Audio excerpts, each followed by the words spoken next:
Head Viljandi kommertskoja liikmed ja teie külalised.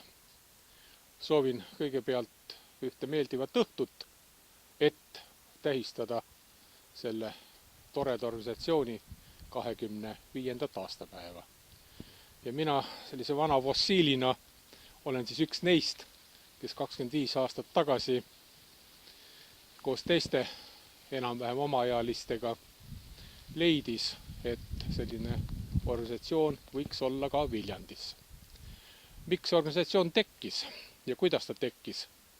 Eks 25-aastane ajavahemik on kindlasti jätnud selles osas mällu omad lüngad, aga nii palju ma mäletan, et initsiatiiv selle tegemiseks tuli tegelikult meie Viljandi sõpruslinnast Porvoost.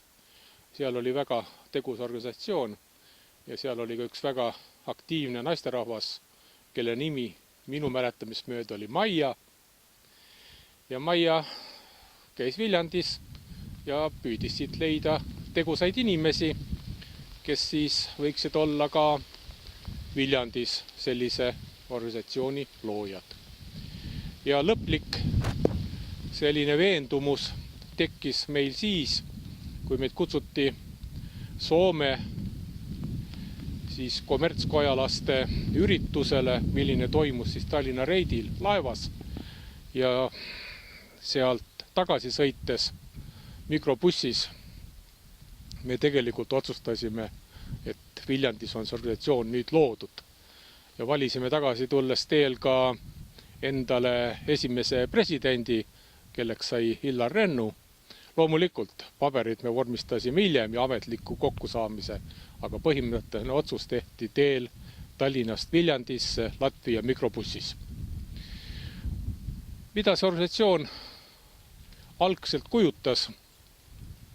Eks ta pigem oli ju meile selline koos olemise ja koos tegemise vorm, sest et ajad olid muutumas, energiat oli palju ja kuskile tuli see valada ja päris tore oli teha koos erinevaid üritusi. Hiljem on küll hea meel olnud, et see meie algatus ja tegemine sattus väga viljakale pinnasele. Kas või see minu selja taga olev kiik, see on üks selline sümbol, mille Viljandi noorte kommertskoda on teinud. See juhtus neil aastatel, kui ma olin siin Viljandi linnapea ja eks mulgi oli väga hea meel, kui need järeltulijad tulid ja arvasid, et võiks Viljandi jaoks midagi teha. Ja nüüdki, lugedes Sakala ajalehte, on ju olnud päris suur rõõm lugeda, et Viljandi võõrustas lausa ju väga suurt rahvusvahelist üritust, et Viljandi noorte kommertskoja liikmed mõlgutavad tõsiseid mõtteid, et Viljandis võiks olla üks väga kõva tasemega IT, õppeasutus ja nii edasi, nii edasi. Selline natukene võib-olla idealistlik, aga igal juhul teha tahtmist täis peabki see organisatsioon olema, sest tegemist on noorte inimestega, kelle käest peab tulema energia ja kes igat pidi meid hiljem peavad asendama.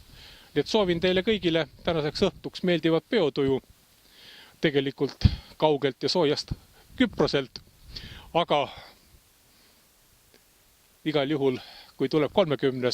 juubel, siis ma üritan kohal olla. Aitäh!